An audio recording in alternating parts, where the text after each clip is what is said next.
Welcome back to Q Live. I'm Chris Walsh, and we are live here in Palm Springs, California for Q 2017. And I am with Superintendent Mike McCormick from Val Verde. Happy to be here. Look at this. You I got have fans. a little tiny fan club. Wow, they're holding up signs and everything. I mean, it's awesome. Taking pictures, the paparazzi here. You got a fan club. Well, it's nice. It's because you Leadwild? I do Leadwild. Tell me about that. I love that you brought up Leadwild. So it's kind of this underground group of TOSAs and principals and district office people who are really kind of pushing this innovative mindset. I love it. Seeing, it's like, I love what our keynote said today. George Kuros. Yeah, he's great. He says, would you want to spend 6 hours in your classroom if you're the teacher? And I love that because I think, for me, the answer would have been no. Mm-hmm. And there's a great way to do things that, when you're around Q, it's kind of like finding your tribe. Right. And you get to see, where we have a lot of TOSAs in our school district that are doing amazing things, lots of fabulous teachers, but I think sometimes they get worn out. And when they come to Q, they get to be around other people, They get re-energized. And I think, one of the great things about being here as a team is that they know that they can try something and they aren't going to get admonished for it. Yeah. And I love it. It's kind of like building a spirit of innovation, Absolutely. building a culture of innovation. Let's do something really good for kids. But I think also the thing that maybe some of your fans out here appreciate is it does take leadership to support that, right? I mean, it's one thing to say lead wild, or it's one thing to promote innovation. It's another thing to have a leader who gives you that freedom. Yeah, I mean, I'm humbled. Thank you. When I'm in classrooms, I'm curious.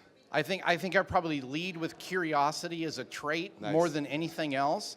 And so I get excited about stuff. I see things. So I, wander around the exhibit hall and look for some really cool stuff that I'd like to work with and get people pumped up about trying things out. That's and awesome. it is building that culture of being able to try things and do it in the name of kids. So speaking of which, one of the cool things in the exhibit hall that you guys have been playing with for a few years are these HoverCams. Tell me some of the cool things you guys are doing with that. Yeah, so love the HoverCams. We've got over 900 classrooms in the district. Every teacher has one of these in their rooms. We've been working. Every teacher? Every teacher in the whole district cool. has one, and we've been with them for many, I think we were probably their first official customer. I think G, who's the CEO of that thing, was working out of his garage at the time. Now he's got 2 factories in China. Wow, well. And yeah, gotcha. Hey, it's a great thing. So not only are teachers using it, it's really a document camera, but it does so much more. It allows for collaboration. And one of the coolest things I've seen lately is that the kids are using them. And so the kids are able to show their own work, display what they're working on to the entire class. So it's something that it moves beyond kind of what we were doing with the old overhead projector. Yeah. Teachers can record their lessons. The plastic and the crank, and then you had to, this and the smudge. Right. Yeah, that was awesome. That's how you had a good day. Let's bring that back. When the whole back of your hand was filled with ink, right? So we're moving beyond that. But I think when kids get a chance to own their learning and then show what they're doing to their classmates, and teachers can record that and share it other places. And they've got some really cool new stuff where teachers can record a lesson, and then the kids and the teachers and the parents can see that stuff later on. Like flipped classroom style. Archived in the cloud, really cool stuff. That's really cool. I mean, I think what you're talking about is anything that we can use to put kids in charge of their learning, right? And that they can be the experts, that they can present that in an effective, compelling way. That's what this does. I think it's that, and I think it's moving to an audience behind a 960 square foot classroom. Yeah. When kids begin doing work for somebody other than their teacher, a real audience. I think that's so powerful. Yeah. So that's one innovation. What are some of the other cool things that are going on in your district? Lots of STEAM stuff we're doing. Nice. In fact, we just ran an Explorer Fair. We had 1,200 students and parents come to this thing. We've got kids messing with Ozbots. Wait, let's stop that for a second. So what is the Explorers Fair? So the Explorer Fair is really a student-led, student-powered showcase. Okay. Of anything?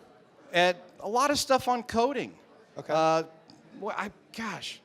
I saw aquaponics. Oh, nice. I saw spheros. I saw kids building catapult systems. We had kindergartners that were showing me how to build a circuit with an LED light and light it up. And so this is your new hack. It's your own maker fair, it sounds like. It's kind of our own maker fair. That's so we're cool. in our second year this year. I think we served like 92 pizzas to the community, brought them in. That's people got always a something good way to to get eat. people. They got T-shirts for it.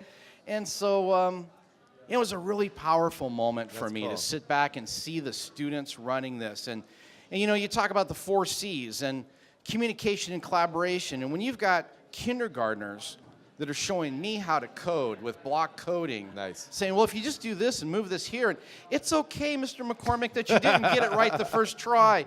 Just keep going. And I'm like, that's great. Wow. The growth mindset in action. That's right, yeah. You didn't really get there yet. That's awesome. So here's my last question for you. It might be the most important. So we'll see how many drinks you had at the pub yesterday.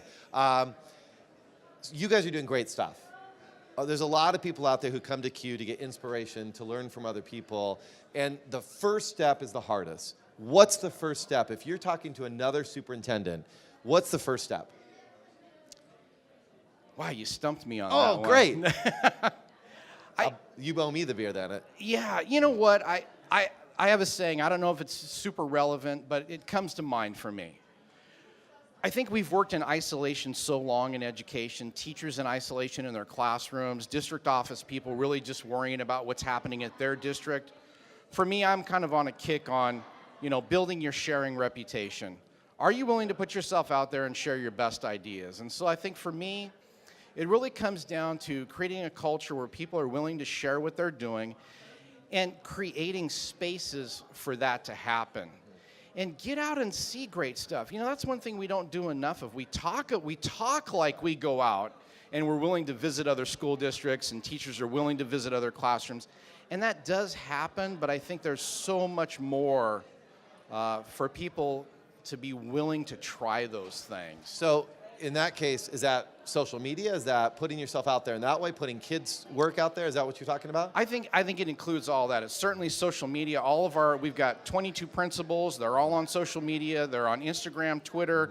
They're sharing what they're doing. They're sharing what the kids are doing, obviously with permission from the families and all that kind of stuff. But it's given them a chance to kind of build a coalition of this really good kind of work that's preparing students for something that we're not exactly sure what the future holds for them. And that's why we love this idea of this 4C framework.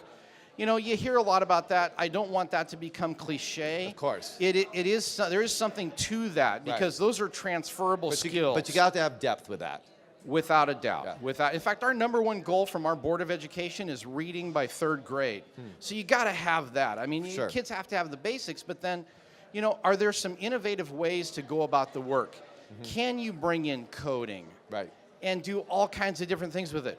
100% yes. Walk into classrooms. I visited a school, walked every classroom before I made my way to Q. And by walking those classrooms, I see some of the most creative work that's happening with teachers. They figure out how to do things that, as a superintendent, I couldn't. My job is to go in and see it, take a great picture of it, and share it and talk with other people about it. Spread that word. So I think it really is about sharing. And one of the ways you're doing that is with the hashtag Leadwild, right? I mean, I follow it on Twitter. Right on. Yeah, we're hashtag Leadwild without a doubt. And it's a good hashtag to check out. You can get some crazy ideas. That's great. Well, you've got plenty of fans here who love your crazy ideas, which is awesome. So clearly you guys are on the right track. Appreciate it, Mike. Thank you. Happy St. Patrick's Day to you. Likewise. My Irish brother. Thanks for joining us here on Q Live. For everybody at the Q Communications Committee, I'm Chris Walsh, and we'll see you soon.